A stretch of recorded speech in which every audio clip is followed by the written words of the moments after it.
Hello HSE professionals, greetings of the day. So today in this video, we are going to discuss about fire risk assessment and fire actions. Basically the fire risk assessment are done with 5 steps. That is step number 1, identify the fire hazards. Then step number 2, identify those at risk. And third, evaluate the risk and introduce controls. And fourth, record, plan, inform and instruct and train. And the fifth one is the review. So let's see one by one. The first step talks about the identify the fire hazards. So in this you need to identify the sources of ignition, identify the sources of fuel, and identify the sources of oxygen. And coming into the step number 2, identifying those at risk. So identify those in and around the premises who is at risk and those who are especially at risk because of this fire. And third step talks about evaluate the risk and introduce the controls.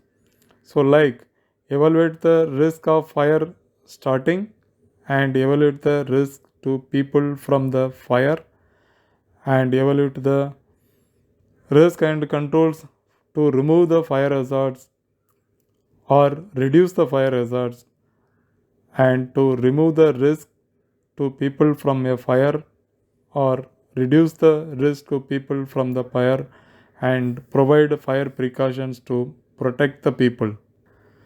Then the fourth step, record any major finding and action you have taken.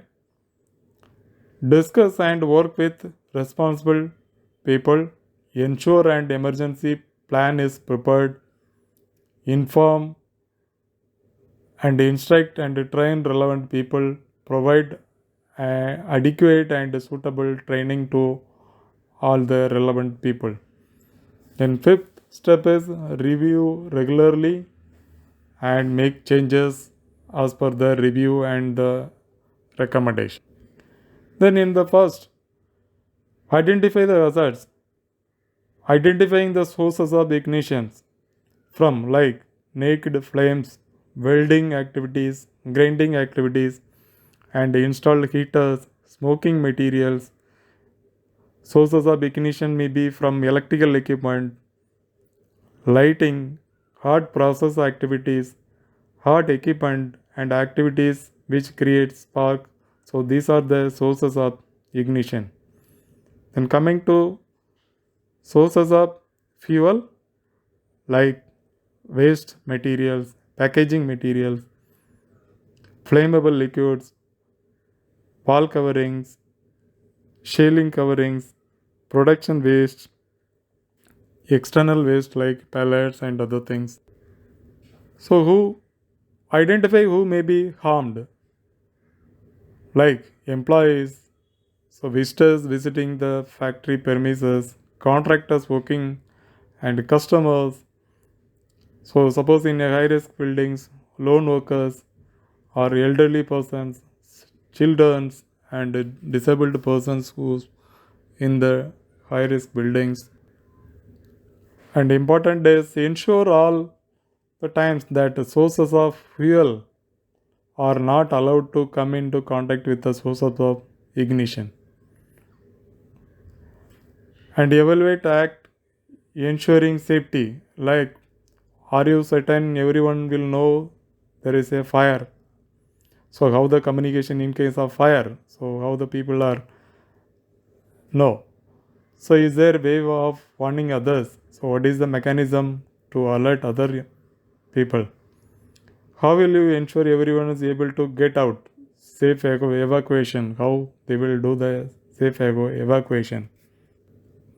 How will the fire service will be contacted? Is there any chance of putting out a small fire quickly? So how the employees are trained? So the provided portable fire extinguishers are adequate or not? So the provided portable fire extinguishers are in healthy condition. Then coming to the point of evaluation and act, especially on the escape. How to, or escape routes are planned. Can everyone find their way out safely when escape route lighting fails or it is dark? In case of the lights, escape routes lights also failed. So it is a dark condition. Then what will be that way? Is all fire safety equipment maintained and tested by competent person as per the defined frequency to maintain the healthy conditions? So will all the employees are aware what to do in case of fire? Will everyone know what to do on hearing the alarm, fire alarm?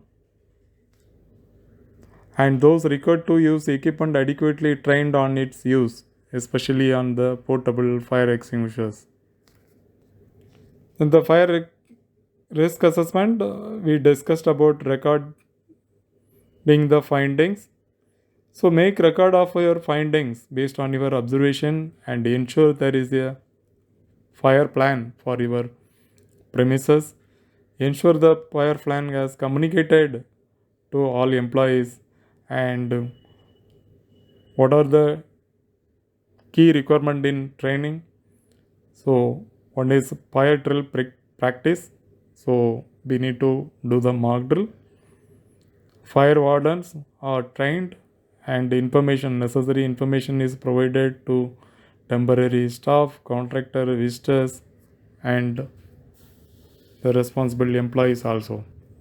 And review the fire plan and fire risk assessment before or during and after any alterations in the workplace, especially on the building and other things. And whenever the changes in the uh, staff, especially on the ERT team members and fire wardens and other things. And after fires or potential fires, so review your fire risk assessment. And if there are any changes in material storage or process in that your workplace, especially on the hazardous substances, anything has been changed or amended or thing. And if there is an increase of stock level storage due to work activity, so in this, these are the some examples where you need to do a review of your fire risk assessment. So these are the 5 steps we need to follow in the fire risk assessment. So this is the summary. The first step is identify the hazards, and the second, identify who may be harmed, and third, evaluate the risk, and fourth, record your findings, and fifth is the review and update of your risk assessment, fire risk assessment. So that's all from this video. So thank you HSE professionals. Thanks for watching and support HSE Insider, and we will meet in next video. Thank you.